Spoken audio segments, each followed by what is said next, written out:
అండి పోపేస్తేనే భలే స్మెల్ వస్తుంది. పప్పు జీలకర్ర వేస్తున్నా చూడండి. ఎండుమిరపకాయలు,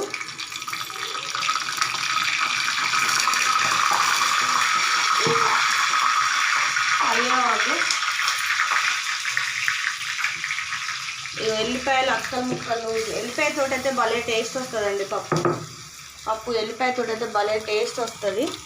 ఇక ఎల్లిపాయలు మంచిగా అక్కలు ముక్కలు దంచుకొని ఇలా వేసుకుంటే పప్పు అయితే ఇక గుమగుమ మంచి స్మెల్ అయితే మంచిగా వస్తుంది. ఇక బాగా దాంతో అయితే అలా పప్పులు వేయగానే ఎంత బాగుంటుందో తెలుసా, ఎంత బాగుంటుంది. చూడండి ఫ్రెండ్స్ ఎలా వేస్తున్నారో, మీరు ఎలా వాడుతారు, నేనైతే ఇలా వేస్తాను. కామెంట్ బాక్స్లో కామెంట్ అయితే ఖచ్చితంగా పెట్టండి.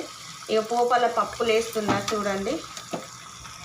ఇక ఇలా వేసుకుంటే స్మెల్ మంచిగా చూడండి. పప్పు ఇలా చేశాను. మీరు ఏం కూర వండుకున్నారో కామెంట్ బాక్స్లో కామెంట్ చేయండి. ఓకేనా ఫ్రెండ్స్, మరొక వీడియోలో కలుసుకుందాం. Bye bye.